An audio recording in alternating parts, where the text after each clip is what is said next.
Hello friends, welcome to about film. നമ്മൾ സംസാരിക്കാൻ ദൃശ്യം 3യെ കുറിച്ചാണ്. ലാലേട്ട ഹാപ്പി ബർത്ത്ഡേ അത് പറഞ്ഞുകൊണ്ട് തന്നെ തുടങ്ങണമെന്ന് ഞാൻ ആഗ്രഹിക്കുന്നു. അദ്ദേഹത്തിന് ജിത്തു ജോസഫ് കൊടുത്തിരിക്കുന്ന ഒരു ഗിഫ്റ്റാണ് ഈ സിനിമ. അദ്ദേഹത്തിൻ്റെ ബർത്ത്ഡേയുടെ അന്ന് ഒരു ഗിഫ്റ്റ് കൊടുത്തിരിക്കുകയാണ് ജിത്തു ജോസഫ്. ദൃശ്യം 3 എന്ന് പറഞ്ഞൊരു ഗിഫ്റ്റ്. ഈ സിനിമയെക്കുറിച്ച് പറയുകയാണെങ്കിൽ വളരെ മനോഹരമായി ചെയ്തു വെച്ചിരിക്കുന്ന ഒരു കിടിലൻ സിനിമ. അത്ര എനിക്കിതിനെ പറ്റി സ്പോയിലർ ഇല്ലാതെ പറയാൻ പറ്റൂ. കാരണം നോ സ്പോയിലർ അത്രേ പറയാനുള്ളൂ ഈ സിനിമയെക്കുറിച്ച്. കാരണം ജീത്തു ജോസഫ് എന്ന് പറഞ്ഞ ഡയറക്ടർ എന്താണോ അദ്ദേഹം ജനങ്ങൾക്ക് കൊടുക്കാൻ ആഗ്രഹിച്ചിരിക്കുന്നത് അത് അതിൻ്റെ പീക്കിൽ കൊടുത്തിട്ടുണ്ട്.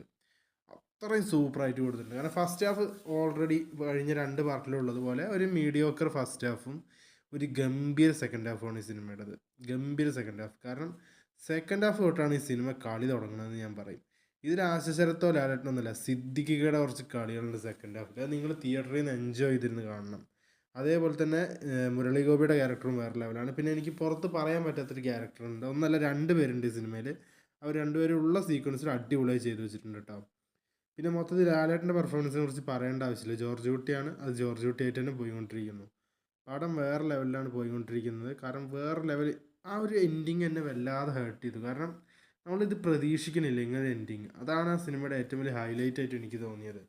നിങ്ങൾ കണ്ടിട്ട് നിങ്ങളുടെ അഭിപ്രായം നമ്മളെ കമൻറ്റ് ബോക്സിൽ ഒന്ന് രേഖപ്പെടുത്തുക. എനിക്ക് ഈ സിനിമ കണ്ടിട്ട് വല്ലാതെ ഇഷ്ടപ്പെടുകയാണ് ചെയ്തത്. അല്ലാതെ ഒരിക്കലും ഈ സിനിമയിലൊരു ഇതിലെ എന്താ പറയുക, പലരും പറയുന്നത് മേക്കിംഗ് വൈസ് മലയാളം ദൃശ്യം സീരീസ് എന്ന് പറയുന്നത് വളരെ മോശമാണ്, ഒരു ക്വാളിറ്റി ഇല്ല, വളരെ സീരിയൽ ലെവൽ ഓഫ് മേക്കിംഗ്.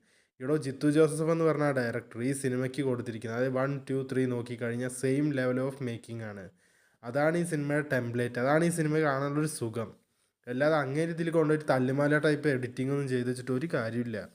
ഈ സിനിമയിൽ പറയുന്നൊരു ഫാമിലിയിൽ നടന്നൊരു ഇഷ്യൂ, ആ ഇഷ്യൂ അങ്ങനെ സോൾവ് ചെയ്യാൻ ശ്രമിക്കുന്നു, അല്ലെങ്കിൽ അതിൽ നിന്ന് അങ്ങനെ രക്ഷപ്പെടാൻ ശ്രമിക്കുന്നു എന്നുള്ളതാണ്.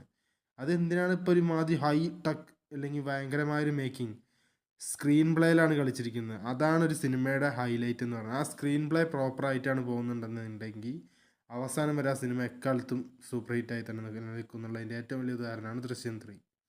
നിങ്ങളൊന്ന് കണ്ടു നോക്കൂ. എന്നിട്ട് നിങ്ങളുടെ അഭിപ്രായം കമൻറ്റ് ബോക്സിൽ പറയൂ.